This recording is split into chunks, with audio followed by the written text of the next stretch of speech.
Hello student, SN professional classes से मैं हेमंत गुप्ता आज आपके लिए लेके आऊँ एमकॉम फोर्थ सेमेस्टर का कंज्यूमर बिहेवियर का पेपर जो कि कंडक्ट हुआ है 2025 में। चलिए स्टूडेंट्स, देखते हैं कौन कौन से प्रश्न पूछे गए हैं और उनका क्या ऑफिशियल आंसर की आया था।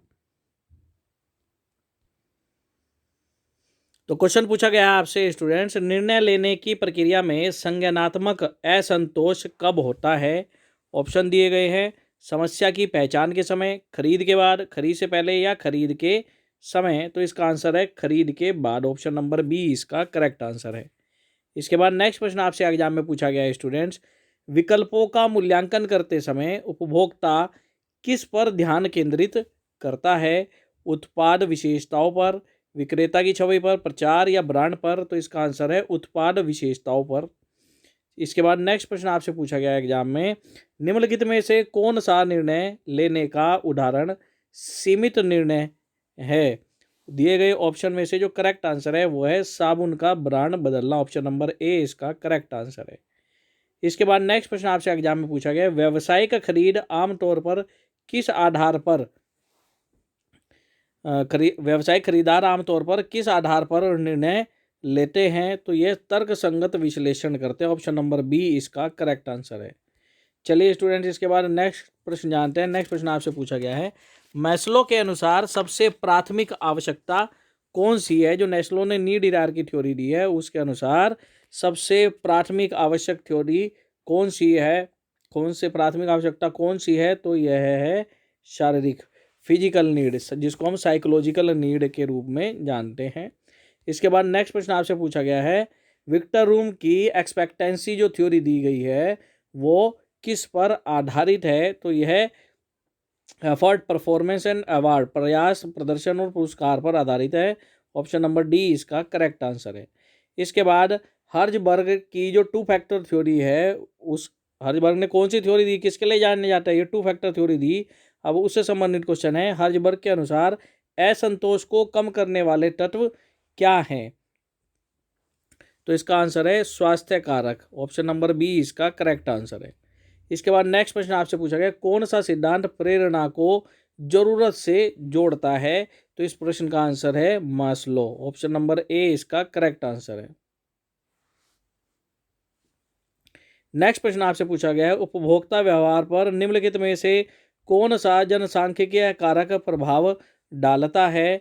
उम्र, लिंग, आय या उपरोक्त सभी। तो आंसर आ जाएगा उपरोक्त सभी।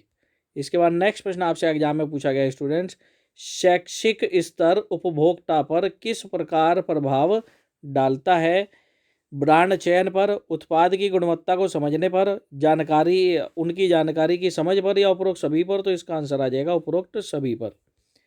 इसके बाद नेक्स्ट प्रश्न आपसे पूछा गया है, निम्न में से कौन सा चरण पारिवारिक जीवन चक्र का भाग नहीं है। तो इसका आंसर है स्नातक की पढ़ाई। ऑप्शन नंबर बी इसका करेक्ट आंसर है। इसके बाद नेक्स्ट प्रश्न आपसे पूछा गया है, पारिवारिक जीवन चक्र का प्रभाव उपभोक्ता की किस बात पर पड़ता है। उत्पाद पसंद भी। तो इसका आंसर आ जाएगा उपरोक्त सभी। चलिए अब इसके बाद नेक्स्ट प्रश्न जानते हैं। नेक्स्ट प्रश्न पूछ रहा है आपसे, जीवन चक्र का कौन सा चरण उच्च खर्च वाला होता है। तो इसका आंसर आ जाएगा छोटे बच्चों वाला परिवार। ऑप्शन नंबर ए इसका करेक्ट आंसर है। इसके बाद नेक्स्ट प्रश्न पूछा गया है, उपभोक्ता निर्णय प्रक्रिया में पोस्ट क्रय व्यवहार का क्या अर्थ होगा। तो इसका आंसर है खरीद के बाद संतुष्टि या असंतोष। ऑप्शन नंबर सी इसका करेक्ट आंसर है। इसके बाद नेक्स्ट प्रश्न पूछा गया है, व्यक्तित्व का मुख्य कार्य क्या है। तो इसका आंसर आ जाएगा व्यवहार को नियंत्रित करना। ऑप्शन नंबर सी इसका करेक्ट आंसर है। अब इसके बाद नेक्स्ट प्रश्न आपसे पूछा गया है, व्यक्तित्व को मापन करने के लिए कौन सा उपकरण प्रयोग में होता है। तो व्यक्तित्व परीक्षण इसका आंसर आ जाएगा। ऑप्शन नंबर ए इसका करेक्ट आंसर होगा। चलिए अब इसके बाद नेक्स्ट प्रश्न जानते हैं। नेक्स्ट प्रश्न आपसे एग्जाम में पूछा गया है, कार्ल युग के अनुसार व्यक्तित्व के दो मुख्य प्रकार कौन से हैं। तो यह है अंतर्मुखी और बाह्यमुखी। ऑप्शन नंबर डी इसका करेक्ट आंसर होगा। चलिए स्टूडेंट्स, अब इसके बाद जानते हैं नेक्स्ट प्रश्न। नेक्स्ट प्रश्न पूछा गया है, हिप्पोक्रेटस ने व्यक्तित्व को किस आधार पर वर्गीकृत किया है। उसने ब्लड फ्लूइड, रक्त द्रव के आधार पर किया है। ऑप्शन नंबर डी इसका करेक्ट आंसर है। अब इसके बाद नेक्स्ट प्रश्न आपसे पूछा गया है, निम्नलिखित में से कौन सा उपभोक्ता भागीदारी का पूर्व कारक नहीं है? तो यह है सरकार की नीति। ऑप्शन नंबर ए इसका करेक्ट आंसर है। इसके बाद नेक्स्ट प्रश्न आपसे पूछा गया है, उपभोक्ता भागीदारी में जोखिम की भूमिका क्या है? तो अधिक जोखिम जो है यह बराबर होता है अधिक भागीदारी के। ऑप्शन नंबर सी इसका करेक्ट आंसर है। इसके बाद नेक्स्ट प्रश्न आपसे पूछा गया है, निम्नलिखित में से क्या एक संज्ञानात्मक भागीदारी का संकेत है? तो यह है उत्पाद पर शोध करना। ऑप्शन नंबर डी इसका करेक्ट आंसर है। इसके बाद नेक्स्ट प्रश्न पूछा गया है, उपभोक्ता व्यवहार अध्ययन में साइकोग्राफिक्स क्यों महत्वपूर्ण है? तो इस प्रश्न का जो करेक्ट आंसर है वो है लक्ष्यीकरण और स्थिति निर्धारण के लिए। ऑप्शन नंबर बी इसका करेक्ट आंसर है। इसके बाद नेक्स्ट प्रश्न आपसे एग्जाम में पूछा गया है, साइकोग्राफिक्स का प्रयोग मुख्यतः किस कार्य में किया जाता है? तो इसका आंसर है उपभोक्ता के व्यवहार को समझने में। चलिए अब इसके बाद नेक्स्ट प्रश्न जानते हैं। तो नेक्स्ट प्रश्न पूछा गया है, अभिप्रेरणा को किस रूप में परिभाषित किया जाता है? तो यह उपभोक्ता की आवश्यकताओं को पूरा करने की इच्छा। ऑप्शन नंबर सी इसका करेक्ट आंसर है। अब इसके बाद नेक्स्ट प्रश्न पूछा गया है स्टूडेंट्स, उपभोक्ता के खरीद निर्णय पर सबसे अधिक प्रभाव किसका होता है? तो दिए गए ऑप्शन में जो करेक्ट आंसर है वो है पारिवारिक सलाह का। ऑप्शन नंबर ए इसका करेक्ट आंसर होगा। अब इसके बाद नेक्स्ट प्रश्न पूछा गया है, यह है अवधारणात्मक मैपिंग किस लिए उपयोग की जाती है? तो यह ब्रांड पोजीशनिंग समझने के लिए की जाती है। ऑप्शन नंबर सी इसका करेक्ट आंसर होगा। अब इसके बाद नेक्स्ट प्रश्न पूछा गया है, उपभोक्ता मनोवृत्ति किससे बनती है? तो यह विश्वास, भावना और व्यवहार से बनती है। ऑप्शन नंबर डी इसका करेक्ट आंसर है। अब इसके बाद नेक्स्ट प्रश्न आपसे पूछा गया है, उपभोक्ता सीखता है विज्ञापन से, प्रयोग से, दोनों से या किसी से नहीं? तो स्टूडेंट्स इस क्वेश्चन का जो करेक्ट आंसर है वो है दोनों से। ऑप्शन नंबर सी इसका करेक्ट आंसर होगा। नेक्स्ट प्रश्न आपसे एग्जाम में पूछा गया है, कौन सा समूह उपभोक्ता के व्यवहार को सबसे अधिक प्रभावित करता है? तो यह है संदर्भ समूह। ऑप्शन नंबर ए इसका करेक्ट आंसर है। इसके बाद नेक्स्ट प्रश्न आपसे पूछा गया है स्टूडेंट्स, किस परिस्थिति में संदर्भ समूह का प्रभाव न्यूनतम होता है? तो यह रोजमर्रा की आवश्यकता वस्तुओं पर। चलिए अब इसके बाद नेक्स्ट प्रश्न जानते हैं। नेक्स्ट प्रश्न आपसे एग्जाम में पूछा गया है, परिवार किस प्रकार का समूह है? तो यह प्राथमिक समूह है। ऑप्शन नंबर ए इसका करेक्ट आंसर होगा। अब इसके बाद नेक्स्ट प्रश्न जानते हैं। नेक्स्ट प्रश्न पूछ रहा है, जब ग्राहक किसी विशेष ब्रांड को सिर्फ इसलिए खरीदता है क्योंकि उसके मित्र ऐसा करते हैं, तो यह किस प्रकार का प्रभाव है? तो यह मानकीकरण, स्टैंडर्डाइज है। ऑप्शन नंबर सी इसका करेक्ट आंसर हो जाएगा। अब इसके बाद नेक्स्ट प्रश्न जानते हैं। तो नेक्स्ट प्रश्न आपसे एग्जाम में पूछा गया है, संस्कृति का सबसे महत्वपूर्ण गुण क्या है? स्थिरता इसका करेक्ट आंसर होगा। अब इसके बाद नेक्स्ट प्रश्न जानते हैं स्टूडेंट्स। नेक्स्ट प्रश्न आपसे पूछा गया है, परिवार उपभोक्ता को क्या प्रदान करता है? परिवार उपभोक्ता को क्या प्रदान करता है? खरीद निर्णयों में मार्गदर्शन प्रदान करता है। ऑप्शन नंबर ए इसका करेक्ट आंसर होगा। चलिए अब इसके बाद नेक्स्ट प्रश्न जानते हैं। तो नेक्स्ट प्रश्न है, सामाजिक वर्ग किसे प्रभावित करता है? तो सामाजिक वर्ग खरीदने की क्षमता और शैली को प्रभावित करता है। चलिए अब इसके बाद नेक्स्ट प्रश्न जानते हैं स्टूडेंट। नेक्स्ट प्रश्न आपसे पूछा गया है, संदर्भ समूह से व्यक्ति को क्या मिलता है? तो सामाजिक दबाव और मार्गदर्शन मिलता है। ऑप्शन नंबर बी इसका करेक्ट आंसर था। अब इसके बाद नेक्स्ट प्रश्न आपसे पूछा गया है, परिवार में उपभोक्ता व्यवहार का सबसे अधिक प्रभाव किसका होता है? तो माँ बाप का होता है। ऑप्शन नंबर ए इसका करेक्ट आंसर है।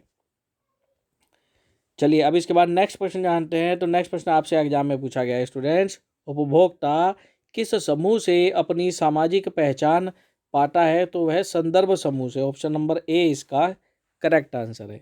अब इसके बाद नेक्स्ट प्रश्न जानते हैं। नेक्स्ट प्रश्न है मैच मेकिंग से संबंधित। इसमें क्या कह रहा है, नीचे सूची 1 जिसमें उपभोक्ता व्यवहार के पहलू दिए गए हैं और सूची 2 जिसमें उनसे संबंधित विवरण दिया गया है। तो सूची 1 का सूची 2 से सही मिलान करें और उसके बाद नीचे दिए गए 4 विकल्पों में से सही उत्तर आपको बताने हैं। तो सबसे पहले ऑप्शन दिया हुआ है आपको, उपभोक्ता व्यवहार गतिशील होता है। तो इसके जो सूची 2 से मेल करना है, तो इसके अनुसार जो सही ऑप्शन है वो आएगा समय प्रवृत्ति और परिस्थिति के अनुसार बदलता है। फिर इसके बाद नेक्स्ट ऑप्शन है, यह विपणन रणनीति बनाने में सहायक होता है। किसके साथ सहायक होता है? उपयुक्त प्रचार, मूल्य निर्धारण व वितरण में मदद मिलती है इससे। फिर इसके बाद है यह व्यक्तिगत होता है, तो इसका जो करेक्ट मैच है वो है हर व्यक्ति की पसंद नापसंद अलग होती है व्यक्तिगत की। इसके बाद है यह उत्पाद विकास में मदद करता है, तो उपभोक्ता की ज़रूरतों के अनुसार नया उत्पाद बनता है। तो इस प्रकार इस प्रश्न का जो करेक्ट आंसर होगा वो होगा ऑप्शन नंबर बी। अब इसके बाद नेक्स्ट प्रश्न आपसे पूछा गया है एग्जाम में, वर्ड ऑफ माउथ कम्युनिकेशन आमतौर पर है, तो यह कैसा होता है? यह विश्वसनीय होता है। ऑप्शन नंबर ए इसका करेक्ट आंसर होगा। चलिए अब इसके बाद नेक्स्ट प्रश्न जानते हैं स्टूडेंट्स। नेक्स्ट प्रश्न आपसे पूछा गया है, सामाजिक वर्ग का निर्धारण होता है किससे? शिक्षा, व्यवसाय और आय से। ऑप्शन नंबर सी इसका करेक्ट आंसर है। अब इसके बाद नेक्स्ट प्रश्न आपसे जानते हैं। नेक्स्ट प्रश्न है, भारत में सामाजिक स्तरीकरण किस पर आधारित होता है? तो इसका आंसर है जाति, वर्ग, लिंग और आय पर। इसके बाद नेक्स्ट प्रश्न आपसे पूछा गया है, उपसंस्कृति क्या होती है? यह मुख्य संस्कृति का एक हिस्सा होती है। इसके बाद नेक्स्ट प्रश्न जानते हैं। नेक्स्ट प्रश्न आपसे पूछा गया है, संस्कृति उपभोक्ता पर प्रभाव डालती है। ऑप्शन दिया गया है खाने पीने की आदतों से, खरीद निर्णय से, भाषा के माध्यम से या उपरोक्त सभी से। तो इसका आंसर आ जाएगा उपरोक्त सभी से। इसके बाद नेक्स्ट प्रश्न पूछा गया है, एक ओपिनियन लीडर आमतौर पर होता है, तो यह उच्च सामाजिक वर्ग से होता है। ऑप्शन नंबर ए इसका करेक्ट आंसर है। अब इसके बाद नेक्स्ट प्रश्न आपसे एग्जाम में पूछा गया है, उपभोक्ता निर्णय प्रक्रिया में वर्ड ऑफ माउथ का प्रभाव होता है, तो यह पूरे प्रोसेस में होता है। ऑप्शन नंबर सी इसका करेक्ट आंसर है। इसके बाद नेक्स्ट प्रश्न आपसे एग्जाम में पूछा गया है, भारतीय समाज में उपसंस्कृति का प्रमुख उदाहरण है अलग अलग राज्य की परंपराएं। चलिए अब इसके बाद नेक्स्ट प्रश्न जानते हैं स्टूडेंट्स। नेक्स्ट प्रश्न आपसे एग्जाम में पूछा गया है, लोकप्रिय ओपिनियन लीडर अधिकतर पाए जाते हैं, तो यह शहरी और डिजिटल नेटवर्क में पाए जाते हैं। ऑप्शन नंबर सी इसका करेक्ट आंसर है। इसके बाद नेक्स्ट प्रश्न आपसे पूछा गया है, व्यापारिक क्रय व्यवहार में RFP का पूर्ण रूप क्या है? तो इसका जो पूर्ण रूप है वो है request for proposal. Option number C इसका करेक्ट आंसर है। अब इसके बाद नेक्स्ट और लास्ट आपसे क्वेश्चन एग्जाम में पूछा गया है, उपभोक्ता व्यवहार को समझने के लिए कौन सा मॉडल उपयुक्त है? तो इसके लिए एडा मॉडल उपयुक्त है। अटेंशन, इंटरेस्ट, डिजायर और ए आपको कमेंट बॉक्स में कमेंट करके बताना है। देखते हैं कितने बच्चों को इस ए का मतलब पता है। मोस्ट इम्पोर्टेंट मॉडल है। स्टूडेंट सेशन कैसा लगा? सेशन को कमेंट बॉक्स में कमेंट करके जरूर बताएं और साथ ही साथ इसे अपने अन्य मित्रों के साथ जरूर शेयर करें ताकि वो भी इसका बेनिफिट ले सके। मिलते हैं अपने नेक्स्ट सेशन में, तब तक के लिए bye bye student and best of luck for your examination.